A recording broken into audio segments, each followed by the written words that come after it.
Hi friends, Laura here, and today we're going to talk about one of my little garden babies, the pigeon pea tree. So I don't know how familiar you are with pigeon peas, but pigeon peas are super common in the Caribbean. In fact, it's one of the staple foods, as all of the foods that I'm growing for you guys. It's one of the staple foods in Puerto Rican cuisine. If you've ever had arroz con gandules, or rice with pigeon peas, then you've tasted these little dark peas that are amazing. Lots to tell you about this plant, but the most important thing is that it's really hard to kill, so that should keep you engaged here. This plant, they actually grow it in different parts of the world to replenish nitrogen in the soil. It's this is a legume, so it's very high in nitrogen.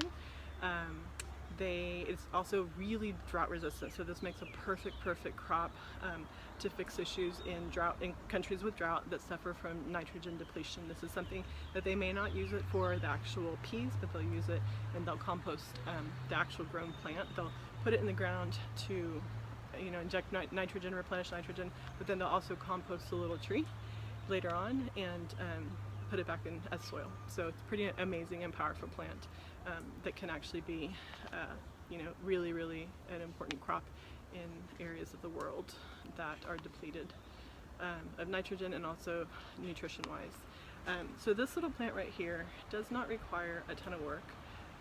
It likes to be dry, it likes to be in the sun.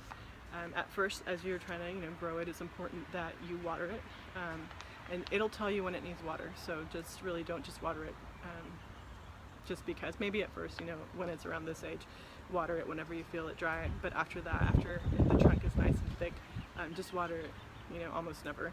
Once it fruits, or once you start to see the fruit set, you want to hold back on your watering, and if you want the fruit to be really flavorful and actually darken, which is when it has a ton of flavor, stop watering altogether. So this is a very as needed water plant, but remember, it is drought resistant, so it's hard to kill with heat.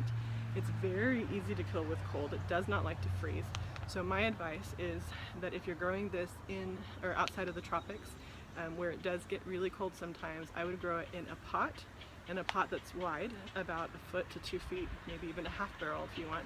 The bigger the roots, the bigger the plant. And so speaking of big plant, some advice that I have, these can become really tall trees, or they can become not like crazy tall trees, but they can become very tall and lanky, or they can become fat bushes.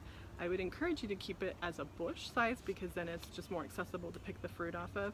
And also, I think that me personally, this needs to be grown not for us so much, of course for us, but for the kids, because there's nothing more fun than picking this off of trees and eating them right there. It's so delicious, and it just gives kids really great memories. So try to keep it where you can actually lift a kid up to pick them. That's just kind of my whimsical reasoning behind it. But also because you want it to be able to be moved, right? So in the winter, if it gets really cold, you got to bring this indoors or it's going to die on you. So keep it at a height that it's easy to bring indoors. If it's really crazy high, you would have to cut it. And by the way, trimming this tree is good for it. As with most plants, the more you trim, the healthier it feels. If you see, discarded leaves, take them off. Don't ever feel bad. You don't want to trim all of it, of course, but you do just want to just know that it's okay to trim this. It actually it likes it. So this sets fruit usually about 6 months into its production. If you buy it early in the season, it'll probably fruit for you that first year. Here in Texas, it starts getting cold probably towards the end of November, even December. So if you buy it later, say in the summer, it's you don't make it to the winter with fruit. Keep it safe, keep it warm, and this will fruit for you the next season. And when it does, it's pretty prolific. And by the way, the flowers are yellow and absolutely beautiful. It's just so pretty. The flowers kind of remind me of the Pride of Barbados for some reason. Not the leaf, but the flower.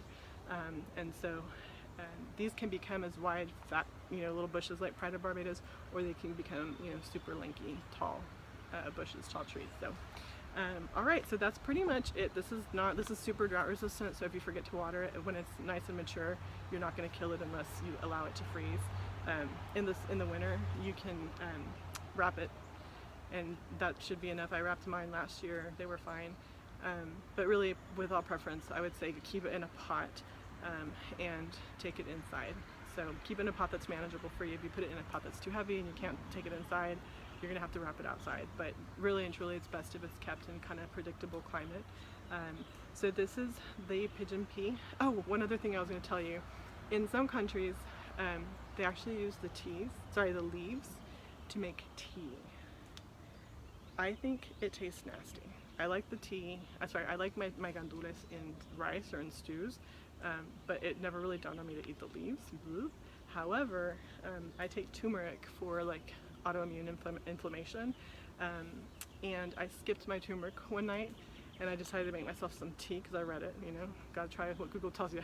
But I'm not saying that you should stop your anti-inflammatory treatments, but I did, and I took I did a tea of these leaves. It was disgusting, in my opinion, but I woke up the next day and I didn't have my autoimmune inflammation, so there might be something to it. I know that some, culturally they'll use this for inflammation, so who knows. That's one way I use it, but I think I have to be in dire straits to take it because I didn't like the way it tasted, so I'll stick to my turmeric. Alright guys, so this is a super satisfying plant to grow with kids because it changes every day. It gives you new leaves every day, just like corn. So I'll be talking about corn later on. But this plant is just really great because you can see it every single day. It'll give you new leaves, and it'll be tall in no time. This is a really, really satisfying little plant to grow, and it's just so easy. Alright, so if you have any questions, please comment down below. If you have wisdom on growing this outside of the tropics, I definitely want to know about it, and so do other viewers. If you haven't liked this video yet, if you found it useful, like it, forward it on to your friends, and also make sure to subscribe to the channel because we will be loading soon other awesome gardening videos talking about the care of the products that we are growing for you, and also gardening tips. So thank you so much.